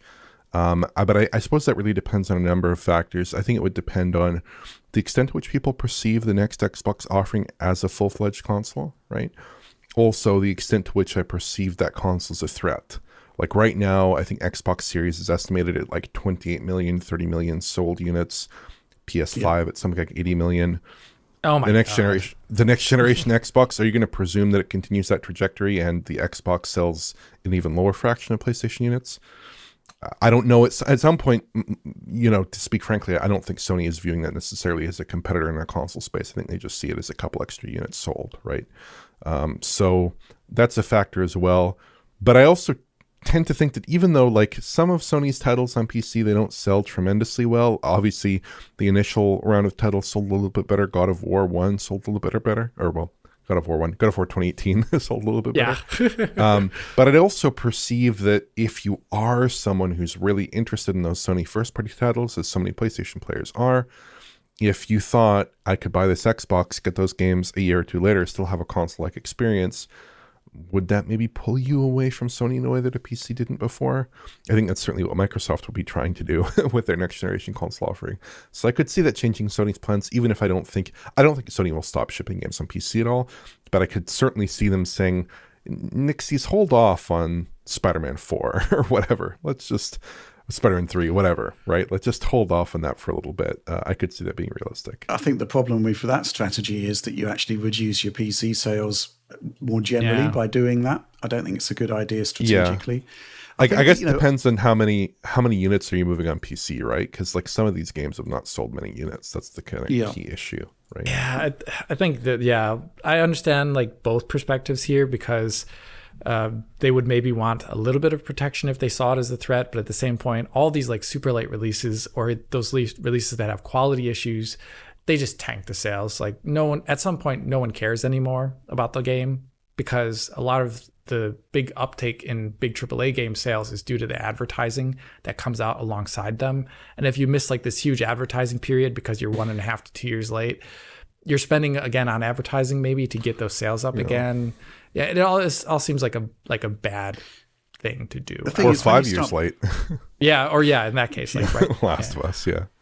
When you start posing questions like this, it opens up a lot of other what ifs. I would suggest that, if Sony is making a PlayStation handheld, Valve with whatever their next generation handheld is going to be is probably going to be more of a threat. So, and thus far, of course, Sony has actually embraced the Steam Deck. So, at what point do you actually reclass another device as a competing device? It's a bit of a tricky one, I think. I just think ultimately the way forward for Xbox is being laid out before our eyes, which is to say that it's about taking that existing user base, that all of those however many monthly active users, and kind of like giving them options as to where they want to go next. Do they want a console? They'll get a console. Do they want a handheld? They'll get a handheld. Do they want to actually just tap into the PC ecosystem and continually upgrade? So I think that obviously we're probably looking at the last proper console coming in the 10th generation, and then from there it's just going to be this massive diversification of devices, and I don't think Sony can really strategize against that. It will effectively just be PC. Whether they appear on the Xbox store or not is going to be up for debate. But, Microsoft has said, well, you can buy these games wherever you want. We don't really care. So, it's going to be a bit of a step change in how the market is going to be viewed and the extent to which Sony and Microsoft are actually sort of direct competitors anymore. Certainly an interesting thought, though. Let's move on to this question from 1040 STF. What do you think the chances are that Microsoft will launch its new ecosystem with Windows and Steam on the Series S and X? Could they keep it as a marketing tool for the next generation machines, or could they roll it out to all of them to offer 2 entry-level products for this new ecosystem? From my perspective, I think that's just not going to happen. The concept of running Windows on a Series S, that's going to be particularly horrific with 8 gigs of memory available shared between system and graphics. That's just not a good experience. Probably the same for the Series X, actually, with the 16 gigs. That's kind of like okay for handhelds at the moment. But the whole point of the Series S and X is that those are machines that have got their own bespoke development environment that actually gets the most out of them. So the concept of being able to load your Steam games on it could backfire almost. I guess it would be all right for older games, right? Or smaller indie games. But but at some point, though, I think they also dumped the Xbox One base at some point. I think they're going to dump the Series. I mean, at some point, sure. Yeah, they're going to want it. Like the whole reason they want to get people to bring, it would also be a compromised experience. Like do you want to debut your new cool technology stack by showing also a compromised version of it off? Maybe not. I don't think they would do that. Yeah. Oliver? Yeah. I don't think there's much chance of this. I think they're moving on from these consoles. I don't think they want to support them forever in this manner. And I think that's reflected in recent price rises for Xbox. Microsoft is bumping up Series X prices to a large degree there at $600 American for the standard Series X unit. I don't think that's reflective of a company that is really thinking that these consoles are a part of their future. I think they're going to move on from these consoles faster than you might expect, and I would expect them to pursue a platform that could have wide adoption, or at least that the conditions for failure aren't quite so punishing, where they're not having to sketch out an entirely new platform, an entirely new ecosystem of devices. I think they just want to move on. So that's my perspective. And they won't end up with embarrassments like Black Myth Wukong shipping a year later on Xbox. They're not going to end up with embarrassments like a lot of the indies skipping Series X, right? Skipping Series S. They're not going to end up with those problems. A lot of Japanese developers as well. So I think they just want to nip that in the bud. Yeah, and have the better platform. I think the other thing, of course, it could be quite a cute extra feature to be able to run your Steam games on your existing consoles. But at the same time, those consoles have been built around an old ecosystem that is about clawing back money throughout the life cycle. So it probably doesn't really make sense there. Going forward, though, what does console exclusivity mean anymore? Does it, because you do tend to get these PC ports arriving, simultaneously or just a little bit further down the road. Does it just mean that, Square Enix can't put Final Fantasy on the Xbox store? That seems a bit reductive and kind of pointless if you can buy it on Epic and Steam and still play it on an Xbox. It's kind of, the whole landscape's going to change. It's going to be quite interesting to see how everybody kind of navigates around it. But certainly interesting sort of thoughts there. Right. Next question. This one from Dajarko in brackets. Dan, happy half fortnight, lads! ! In the current market, could it not be said that Nintendo and Microsoft's strategies are absolutely poles apart? And as Nintendo's success grows with every exclusive launched on their new system, with Microsoft's flailing as they launch their exclusives elsewhere, whose strategy will ultimately be vindicated, or is there room for both extremes to be successful? I fear that Microsoft is slowly becoming a publisher that happens to sell mediocre PCs. I guess that's one way of looking at it, right, Alex? But Sure. But ultimately, I think Microsoft is just going to continue to make a whole lot of money by going multi-platform with their multi-platform games. Yeah, I think they're going to make a lot more than they did previously, where there was, you just quoted the number, Oliver. Like the number is almost pathetic in comparison. Like I don't even know how much the Wii U sold, but I'm getting Wii U feelings when I heard that number. It's better than the Wii U. Yeah. Yeah. Oh yeah, but that ain't. That's good. certainly an extreme, Alex. Yeah, that's what it felt like. But I think Microsoft's fine, and with what their strategy is, it'll be interesting to see what Nintendo does. They're so popular right now, and they have a market that the other two just don't really seem to get as much inroads into. Really, the Switch is such a good machine for being a handheld in this aspect that it allowed them to do that. And I'm just very curious to see how that actually, more than what Microsoft does, I'm very curious to see how that evolves into the Switch 2's lifetime and the time thereafter, whether or not that is even a thing that people do anymore.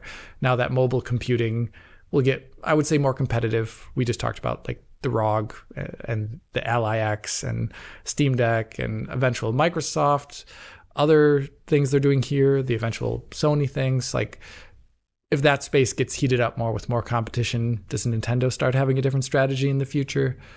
I don't know, but I think right now that you can still have these two niche market segments and they don't need to affect each other so much so. Okay, let's move on. And got this question from Veganberg. Um, hey, y'all. At this year's WWDC, Apple announced Metal 4, which has both frame interpolation and a ray-tracing denoiser, along with the announcement of Cyberpunk 2077 coming this year. Are these now the standards for modern graphics, and will DF do testing of the Mac version like with the Switch 2 version? Maybe even Remedy's Control 2. Shout out to Oliver for the continued Mac coverage! ! Well, this is clearly an Oliver question, right, Oliver? Yeah, I'd love to do more Mac coverage, to be honest with you, but unfortunately, I have two Macs, an M1 Max, a MacBook Pro, and an M1 Ultra Mac Studio. And some of these more advanced features here, like mesh shading, like hardware ray tracing, they require M3 and M4 class chips. That would be like a 2023 revision, a 2024 revision of these chips. So at some point I will upgrade, but for now I'm pretty happy with my computer. You know, my M1 Ultra, it's not the most amazing chip for gaming, but it's still a really good chip for video editing. So I'm not really feeling the squeeze there too much. But there are definitely ways we could do this. We could obviously get provided hardware from someone. We could always buy and return hardware. I've done that in the past. I did that for my iPad review. We could actually get some support from Apple, because we do cover pretty much every AAA game they put out. That's what I would certainly suggest. Yeah. If someone from Apple is listening, that would certainly be my my great desire there to be supplied with anything. I mean, anything from a more recent generation would need to be especially high end. Just something to test on would be interesting. But from Apple's perspective, you know, the more you give us, the better we can make the game look. Right? Exactly. Yeah. I would certainly echo that sentiment. I'm definitely interested in this though, for like Cyberpunk or something like that. That would be cool. But as a general matter, it's just like, if you're going to pick hardware to stay current with, like it's easy for me to stay current with consoles. That's obviously very easy. I would do that anyways, right? Very easy for me to stay current with PCs. Again, I do that anyways because PCs are very modular, and like the most you're spending is like $6,000, $5,000, you know. And the handheld, put that into perspective. My Mac, like, I'm not going to say what the cost was, but I bought a fully maxed out M1 Mac Studio, M1 Ultra Mac Studio 3 years ago. That was several times more expensive than any PC. Oh my God. PC I've bought. So yeah, it's also easy for me to keep up with PC handhelds because like I still have a fairly modern PC handheld. There's a good chance I'll get something like that Xbox Ally later in this year. I can keep stocked up on those pretty easily, but I cannot keep stocked up on the very best packs. That's I think the other thing, of course, which is the Apple hardware does actually have a lot of longevity to it. Certainly, if you're using a laptop for anything other than games, I just think it makes sense to get a Mac because they, generally it seems to last twice as long as any PC that I have. Also, just like there are some things about the way that certain applications work, like I use Final Cut primarily for video editing. Final Cut speed is really contingent. Its export speed is contingent on the speed of your hardware video encoders. And Apple's hardware video encoders have barely gotten faster, so my export speeds will be about the same. Navigating the timeline might be slightly snappier, but I already it's so fast. I mean, a little bit faster. It's not going to make much of a difference. There's just not really a margin of performance that at the moment I'm chasing that I'm not getting. So what's the incentive? Maybe M5, maybe M6, I'll do it. But, at the moment, there's no big incentive. So I think the bottom line is that we'd love to cover Mac stuff, particularly when you're talking about games like Cyberpunk and Remedy's Control. So, yeah, hopefully we can sort something out with Apple. But going back to one of the questions that Veganberg has raised here, I mean, Apple Metal 4, frame interpolation, ray tracing, denoising, Alex, it is basically standardizing the stuff that's happening in PC, and it's just going to happen everywhere, really, isn't it?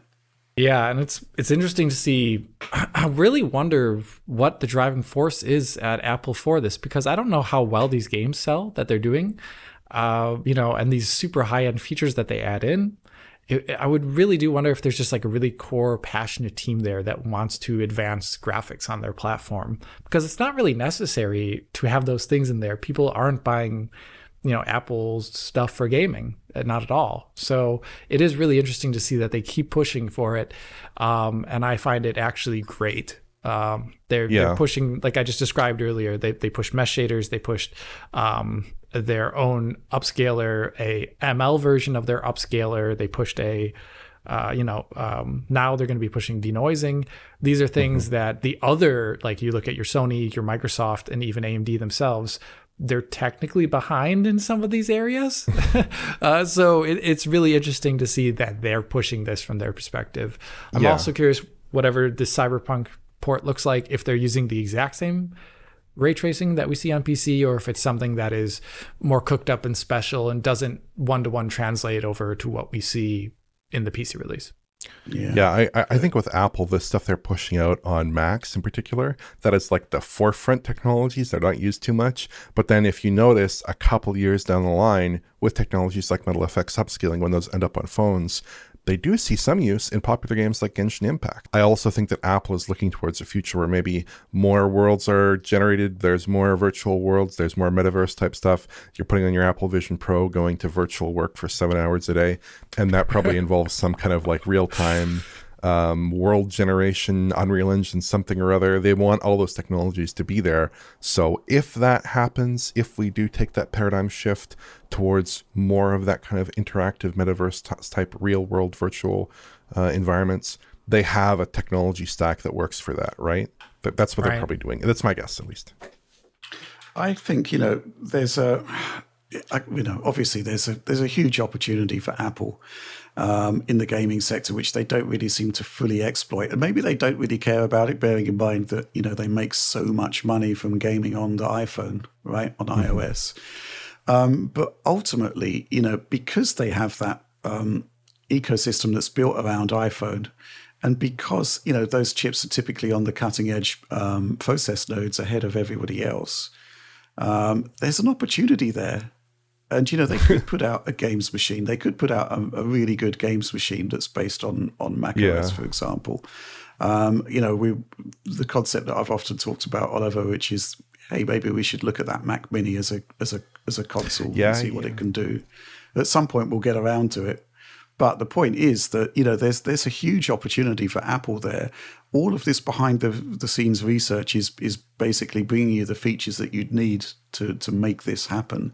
So, maybe it's just not big enough of a prize for Apple to be pursuing. But certainly, I'd love to see it. It's probably pretty low margin relative to phones and Macs. That's the only thing, right? Historically speaking. But interesting market. But you look at the Mac Mini, and they're already putting out a device that's, using a cutting edge processor at a really cheap price. That's true. Anyway, let's move on. Final question. This one from Chew Frames. Alex, that was a brilliant interview with CDPR at Epic! ! I'd love to see more content like that. One moment that really intrigued me was when you asked how they plan to scale up The Witcher 4 for PC, and it seemed like there wasn't a clear solution yet. Got me thinking, with the impressive technology on show and the base PlayStation 5 as the target, are we approaching a point where the artistic vision for an open world game like The Witcher 4 can be fully realized at 60 FPS on console, leaving the PC version with little room for visual upgrades beyond ultra-high frame rates and resolutions? Well, it's an interesting question, Alex, because that kind of was the state of PC gaming at some point in the past, where, it was all about console ports, which, you got like better frame rates, higher resolutions, better quality shadows, not much more. But come on, CD Projekt Red, PC, it's not going to happen here, is it?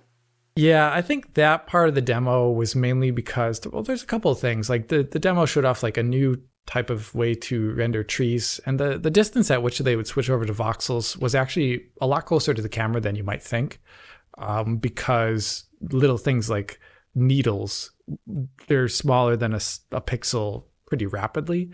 So it would start transitioning over to voxels closer to the camera, and voxels pretty notoriously don't fit into the hardware ray tracing scheme in the traditional sense because they're not made of triangles. So I think there's like, how do we get those things to be traced in a way that doesn't use proxy geometry like they're currently using, which is static? And I think those are like, that's like a blocker until that is figured out from like the NVIDIA and DirectX, etc., or even just the Unreal Engine side. Then they'll probably move forward with the exact same stuff that they've done in the past now, where they'll have a path traced version of the game available on PC. And, path tracing is going to give you advantages over the console version. They already talked about, how they're scaling the resolution of VSMs and stuff like that to be lower quality than the default values to make this work at 60 and stuff. So you're going to get like better shadows, better indirect lighting, all these other, like way better reflections without the disocclusion artifacts. There's probably all that stuff that we see with path trace stuff. But the whole point of the demo, I think, is them to get that like a certain percentage there to the way a path traced version of the game would look, because Lumen is providing aspects of that, VSM is providing aspects of that, and then you scale up from there. I don't think we're gonna I don't think that's what it really means. I don't think we're going to return to that really boring era of computing where the PC version was just like better in the ways that are kind of not too interesting, like better frame rate, and those are fun, but they're not the best part and most interesting part of visual technology to me. So I think for the future, there are just other aspects that could be pushed in a PC version of a game that maybe would have light implementation and wouldn't require the hairwork scenario where you require an entirely different asset. Like, for example, the game has like a lot of people wearing armor in it, and the way the bones of the character are deformed are dictated by probably something that's just cheap at runtime. So you'll typically see armor bending in a way that it wouldn't in real life. Armor should be just like static plates that move over a torso kind of rigidly. Well, maybe that'd be something you would add in a game where there's a machine learned solver that's running in real time on the GPU that says, okay, this part bends, but this part doesn't, right? So you'd have like a higher level of animation fidelity in a PC game that didn't require authoring entirely different animations. I think there's just like a lot of ways to expand on what it means to have like a better version of the game that don't require reauthoring assets. And I think that's the future. Once consoles start path tracing, I think that's going to be one of the future areas of research. Mm-hmm. Yeah, I mean, what I took from the interview was just that they wanted to set a baseline for the console. And then it's basically weapons free on anything beyond that when it comes to PC, because that's who CDPR are. And obviously they have that massively long association with NVIDIA, where typically, when a new NVIDIA graphics innovation comes along, it's in a CD Projekt Red game. Path tracing, or everything that they've done has kind of been championed almost by path tracing. So there is that sort of association there. So I'm not particularly worried about that, to be honest. Because those innovations are just going to keep on coming. What do you think about it, Oliver? I don't think this is the case. Like, if you look at something like Doom, the Dark Ages path traced, I think that shows there's still quite a lot of room above and beyond like a standard kind of like RTGI, RT reflections game using standard optimizations. And they also have like lots of tools to extend features on PC with higher levels of hardware lumen, I would imagine, with maybe some, neural rendering craziness, RTX faces, something, who knows what's in the pipe at that point and how productized ready that is, how game ready that is. Also, just things like, again, this could broadly be put under the category of image quality, but ray reconstruction, just in terms of having a consistent, stable looking world that is responding quickly to changes in scene lighting, things like this. I think that's a really big deal potentially, that I wouldn't even necessarily put it under the aegis of like image quality. That to me is just like improving the overall fidelity of the world and the experience. So yeah, I think this isn't a situation like Cyberpunk where you have a gigantic dynamic city and you're relying on raster lighting techniques and it's like all falling apart, and then you add path tracing, everything's perfect. It's going to look like where it's a lot better. I'm not going to say perfect, but it's a lot better. In this case, it's like, it's going to look really good. The base lighting of this game is going to look really good. The base assets of this game are going to look really good. And then PC is going to provide, I'm sure, some scalability beyond that. Exactly what form that takes, I don't think we know. I don't think CDPR knows, so it's going to take some time for that to be discovered. I think the other thing, of course, is it's not as if the demonstration that we saw was, the perfect article. There were clear options for making that look a whole lot better. There were limitations in place, and that starts with the fact that it was a pretty blurry presentation overall. Right. And just the clarity that you're going to get by using like DLSS, by using higher resolution rendering by being able to go to like 120 to 140 FPS. I think there's, what could I say? There's a lot of routes forward just from what we saw in creating a much better looking game, dare I say it. Okay. Well, that was the final question, therefore, the end of the show. So please do like, subscribe, share if you enjoyed it, ring bells for notifications. But please do consider supporting the DF Supporter Program. High quality video downloads of everything we do, to help shape the show. Submit your questions, submit your topics, get early access to the show, and early access to a bunch of stuff, actually. But that's it for us for this week. Oh, and of course, store.digitalfoundry.net. Help us by purchasing our merchandising wares. But that's all from us for this week. We'll see you next week. But in the meantime, thanks for watching and supporting Digital Foundry.